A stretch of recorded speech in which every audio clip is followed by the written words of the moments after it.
안녕하세요. 저는 꿈의 학교 고등과정 3학년에 재학 중인 조예빈입니다.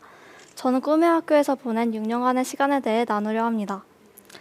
저는 중학교 1학년 때 꿈의 학교에 입학했습니다. 그 해는 정말 힘들었습니다. 학교의 엄격한 규정도 부모님을 떠나 처음 해보는 기숙사 생활도 저에게는 무척이나 힘들었습니다. 저를 가장 힘들게 했던 것은 꿈의 학교의 생활이 저의 성향과 맞지 않는다는 점이었습니다. 저는 성향상 혼자만의 시간과 자신만의 공간을 좋아하고 사람보다 지식을 좋아합니다. 이런 저이기에 꿈의 학교에 입학하기 전까지 저는 친구들과 노는 대신 책을 읽었습니다. 친구 관계를 중요시 여기지 않았기에 친구가 있으면 있는 대로, 없으면 없는 대로 신경 쓰지 않았습니다.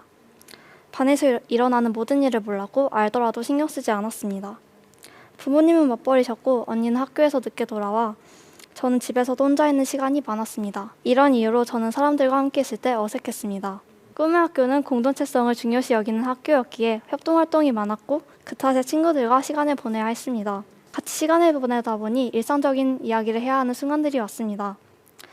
그 당시 저에게 수다는 세상에서 가장 쓸모없는 일이었습니다. 제게 아무런 지식도 줄 수 없기 때문이었습니다.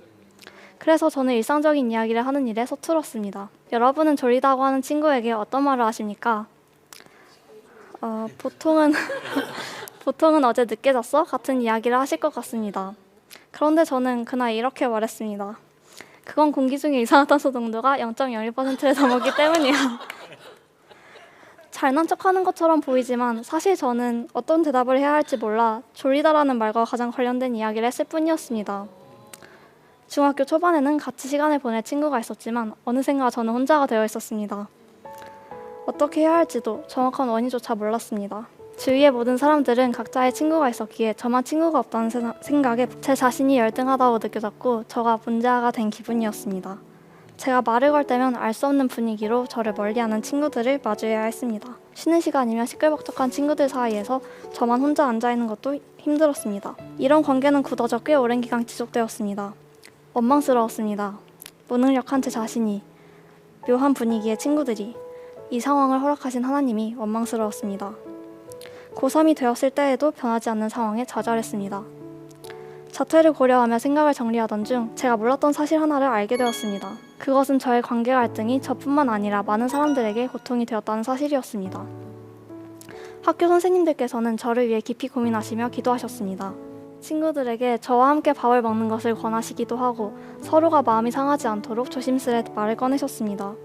친구들은 저와 같은 공동체에 속했다는 이유 하나만으로 저에게 대한 의무감을 가지고 도우려 했지만 공감이나 장난 같은 정서적인 교감보다는 다른 관심사의 이야기를 하는 저를 대하기 힘들었을 것 같다는 생각이 들었습니다. 선생님들의 지속적인 권유도, 학교에서 배우는 가치도 공동체는 하나라는 것이었습니다. 그 가치는 친구들의 마음에 짐이 되었을 것입니다. 그리고 저를 돕는 일 역시 힘들고 지치는 일이었으리라 생각됩니다. 고2가 되었을 때 우연히 한 수업을 듣게 되었습니다. 그것은 책쓰기 수업이었습니다. 당시 저의 가장 큰 관심사였던 관계 갈등은 저의 책 주제가 되었습니다. 한 권의 책을 써내려가며 저의 내면이 조금씩 정리되어 갔습니다. 저의 책 제목인 내가 된 나는 너와 다를 바 없다 라는 말처럼 제 상황만을 생각하던 제가 친구들과 선생님들의 입장을 고려하게 되었습니다. 그 시간은 마음에 박힌 상처라는 유리알을 하나씩 녹여내주는 시간이 되었습니다. 그 이후로 저는 보다 자유하게 되었습니다.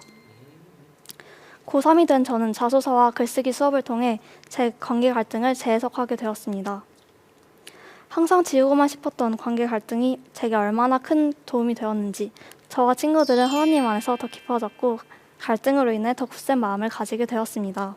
관계에서 일어나는 갈등은 확실히 고통스럽습니다. 기간이 길수록, 골이 깊을수록 고통도 함께 짙어집니다. 하지만 여러분, 갈등은 제게 많은 선물을 주었습니다.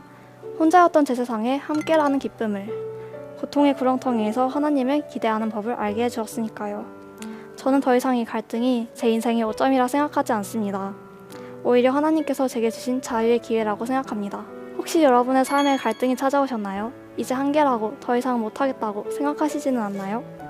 관점을 바꾸었을 때 비로소 친구들의 손을 잡을 수 있었던 저처럼 상황이 아닌 내면을 바라보시기를 원합니다. 낮에는 보이지 않아도 별은 여전히 존재합니다. 지금은 갈등이라는 해에 가렸을지라도 여러분은 여전히 빛나는 존재입니다. 감사합니다.